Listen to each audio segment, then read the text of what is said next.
किसी शहर के एक बड़े से पार्क में एक भिखारी रोज बैठा करता था। पार्क में सुबह शाम हजारों लोग आते जाते थे, कोई टहलने, कोई दौड़ने और कोई जरा सुकून की तलाश में।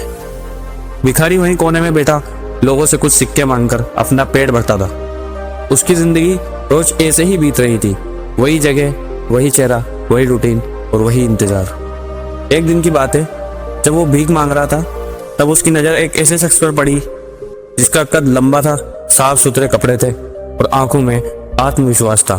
तो वो किसी आम आदमी जैसा नहीं दिख रहा था। भिखारी को लगा कि ये कोई अमीर इंसान है। उसने सोचा, चलो आज इससे कुछ और ज़्यादा पैसे मिल जाएंगे। वो उसके पास गया और कहा, साहब मुझे कुछ पैसे दे दीजिए, 2 दिन से भूखा हूँ। वो आदमी रुका, उसकी आंखों में देखा और बोला, तुम हमेशा मांगते ही रहते हो, कभी किसी को कुछ दिया है? भिखारी थोड़ा शर्म से बोला, साहब मैं तो भिखारी हूँ, देने के लिए मेरे पास है ही क्या। उस आदमी ने मुस्कुराकर कहा, अगर तुम किसी को कुछ दे नहीं सकते तो तुम्हें लेने का भी हक नहीं है। मैं व्यापारी हूँ, लेन देन पर विश्वास रखता हूँ। अगर तुम मुझे कुछ दे सको तो मैं भी तुम्हें कुछ दे सकता हूँ।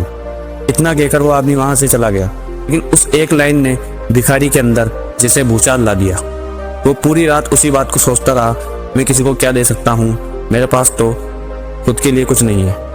2 दिन बीत गए, भूख लगी, भीख मांगी, लेकिन दिल में बस एक ही बात गूंज रही थी, कुछ दिए बिना कैसे लूं। तीसरे दिन जब वो पार्क में बैठा था तभी उसकी नज़र पास में लगे फूलों पर गई। छोटे छोटे लेकिन बहुत सुंदर फूल थे। तब उसके दिल से एक आवाज़ आई, क्यों ना इन फूलों को ही दे दूं। उसने कुछ फूल तोड़े और जेब में रख लिए। अब वो लोगों से भीख मांगता और कोई उसे कुछ देता तो बदले में फूल दे देता। ये आपके लिए है साहब, बहुत शुक्रिया। लोग चौंकते, फिर मुस्कुराते और खुशी खुशी वो फूल अपने पास रख लेते। कुछ दिन ये सब आम हो गया। अब लोग उसे सिक्के नहीं देते थे, वो लोग फूल खरीद रहे थे। धीरे धीरे उसका नाम फैलने लगा, वो फूल देने वाला भिखारी, वो फूल देने वाला भिखारी।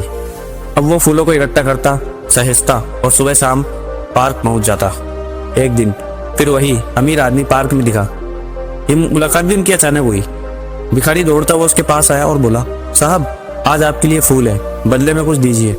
उस आदमी ने हंसते हुए उसे कुछ पैसे दे दिए और फूल ले लिए। फिर कहा, वाह अब तुम भी मेरी तरह व्यापारी बन गए हो।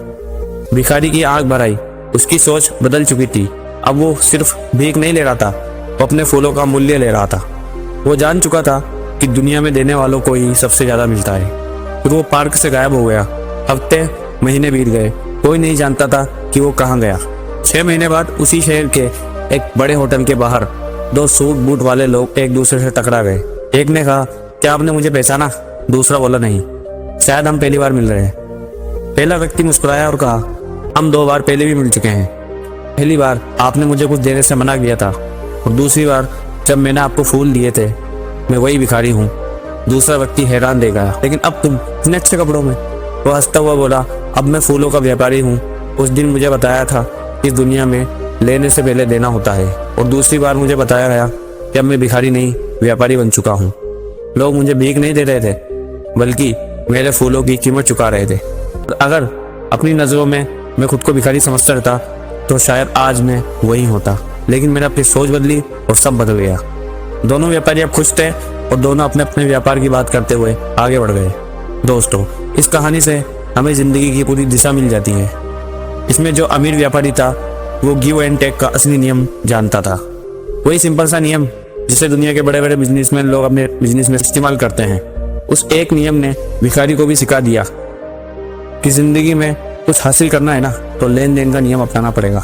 लेकिन कमाल की बात यह रही, भिखारी ने उस बात को समझा भी और अपनी जिंदगी में उतारा भी। उसने अपनी सोच को बदला और जैसे ही सोच बदली उसकी पूरी दुनिया बदल गई। आज हम में से बहुत से लोग खुद को कमजोर, छोटा और बेबस समझते रहते हैं, लेकिन यकीन मानिए जब तक आप खुद को छोटा समझते रहेंगे तब तक दुनिया आपको छोटा ही मानेगी। बड़ा बनने के लिए सबसे पहले आपको सोच को बड़ा करना पड़ता है। आप कैसा सोचते हैं यही तय करता है कि आप कहाँ पहुँचेंगे। इस कहानी से हमें यह सीखने को मिलता है, सफलता कहीं बाहर नहीं है, वो आपके अंदर है, आपकी सोच में छुपी हुई है। बस उसे जगाना है, खुद पर भरोसा करना है और अपने अंदर के उस इंसान को पहचानना है जो हार मानने के लिए पैदा नहीं हुआ। तो आज से अभी से खुद को छोटा समझना बंद करो, क्योंकि आप जो सोचते हो वही आप बन जाते हो। इसलिए सोच को बदलो और देखो कैसा आपकी पूरी दुनिया बदल जाती है। अगर आपको लगा कि ये कहानी आपकी ज़िंदगी बदल सकती है तो इसे एक लाइक तो कर ही दीजिए और ऐसी और वीडियोस देखने के लिए जेड की मोटिवेशन चैनल को सब्सक्राइब ज़रूर कीजिए।